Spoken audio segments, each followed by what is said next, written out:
Hi and welcome to another gaming video, and in today's video I'm going to be checking out my latest purchase, and this is a Japanese Nintendo DSi. As you can see, it's all got sort of Japanese on the bottom, and I love Japanese consoles. My favourite go-to console is my DSi LL, which is well, it's a DSi XL from Japan, and a lot of people don't realise that DS games are region free. So you can buy games from any region and play them on any console, with the exception of anything that's DSi exclusive. They did start to add region locks on. So what makes it Japanese? Well, let's have a look. So first of all, we'll just have a quick look over the console. It's in pretty good condition. There's a few little scuffs sort of on the bottom, maybe there. Inside there is a small crack there. But other than that, it's in great condition, and so are the screens. So what does make this a Japanese console, or what makes it different to a European or a US console? Well, when you turn it on, all the menus are in Japanese. So you can see, there you go, it even says nintendo.co.jp. So everything is in Japanese. The whole system menu is in Japanese, as you can see, and there is no way of changing it. So if you just bought a DSi from Japan or a DSi LL from Japan and you're trying to go through the menu systems, they're all in Japanese, and that makes it a little tricky. So I have no idea what these menus are for. I had a similar issue when I was trying to set this up. For this one, I just used Google Translate on my phone. It will look at the you can do it live. You can just look at the screen and it will tell you pretty much what it's supposed to be, and you can work it out that way. Or if you've got another DSi that's English, the menus should match up, so you can just do side by side and go through it. As you can see, I don't know what any of these menus mean, but they're not too hard to work out. So, like I said, all DS games are region free, so I'm going to have a look at FIFA 09 and Sega All-Stars Racing. And this is what happens when you put this is a European game into a Japanese DSi. So pop that in there. It tells you what the game is. There is a little bit of Japanese down there, but it will play them, and not a lot of people do know that. It will play the game, there we go, in English with no issues. I think there may be just a handful of games that will play in Japanese, or have the option to play in Japanese maybe, but for the majority of it, I've never run into any issues with playing games on my Japanese DSi LL, and I don't envisage running into any issues here. So let's have a bit of a play. I haven't actually checked this console out. I bought it recently and I haven't given it any kind of look over. So I did know about the little crack that was there. I might just fill that as we turn the volume up. Hi, this is So as you can hear, to a stadium that is really rocking, all to the rafters and crackling with atmosphere. These are the games that every supporter everything plays in English. Player wants to be a part of. So we're underway. So there really is no difference in It was a firm challenge, but the referee saw nothing wrong. in playing on it, and it's I just got this thing for Japanese consoles. I love my DSi LL. I do absolutely love the DSi platform. For a long time I was a big fan of the DS Lite platform, and they're good, don't get me wrong, but you can do so much more with a DSi.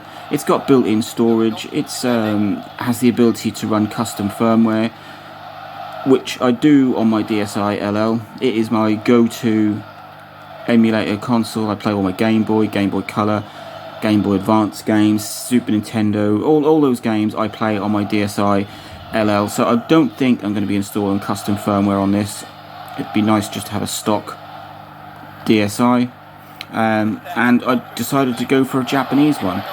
I would love to at some point pick up a Game Boy Light, which is a Japanese exclusive backlit version of the Game Boy Pocket, shall we say, another Japanese console. So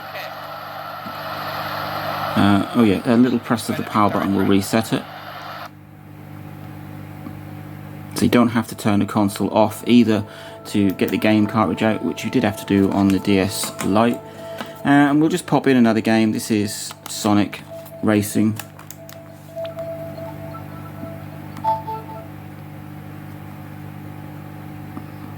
So as you can see, everything just comes up in English. It's just the menu system that it's just the menu system that is in Japanese. All your games will play in English. I'm sure if you bought a Japanese game, then it would play in Japanese. But some of the games have in-game language selection.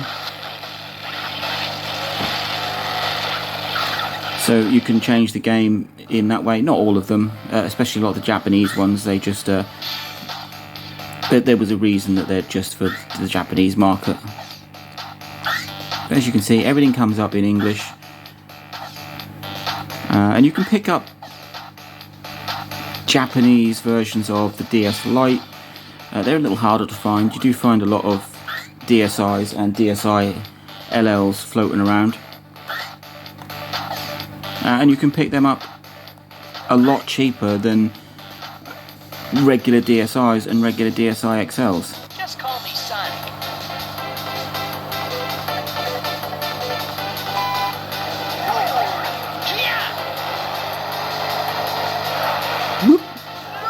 Well, it's given me a chance to talk through my love of Japanese consoles, and also gives me a chance to check this console out, which it does appear to have. Oh no, that was just me. I thought there was an issue with the D-pad then. No, it's just my bad playing.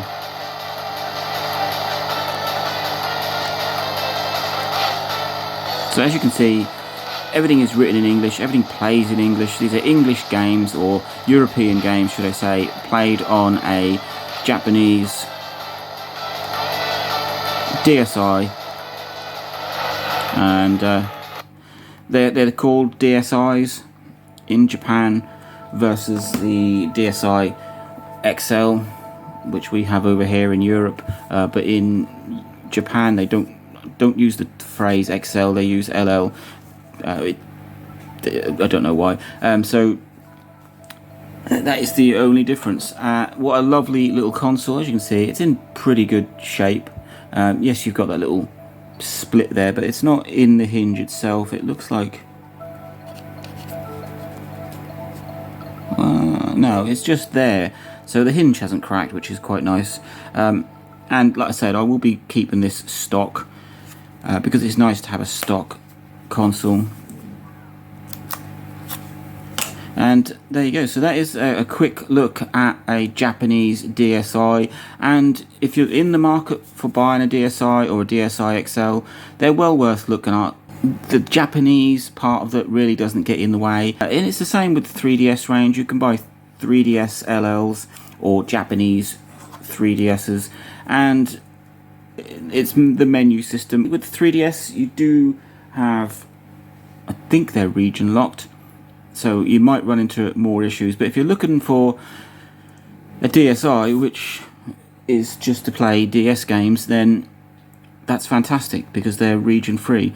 There you go. That is my DSi, a Japanese DSi in white. I don't normally go for white consoles, but I do like that. The feel of it is quite nice. I've had a couple of different coloured DSi's, and some of them had more of a, well, not a smooth finish like this. Some of them had more like a texture on the top, and I felt that they got a little bit scratched, but this one is all smooth and fantastic. I don't know whether that's just because it's a a Japanese version, or whether some of the colours came in different textures. But there you go, a Japanese DSi. Pick one up, they're fantastic. You can play all your English games on them in English. The only trouble you'll have maybe is the menu system is a little awkward to navigate, but that's not a problem. And also, if you do end up installing custom firmware on it, you can change the language in there, because it will use Twilight menu, and you can change it in there. But if you've got a stock DSi or DSi LL, then you're going to have to look at the Japanese in it. As you can see, it is everywhere. I have no idea what I'm pressing. Oh, there we go. So if you're interested in it, or if you were just curious as to what the difference is, that is what it is. Japanese menu, but it will play all your games in English. Link, like, subscribe, enjoy.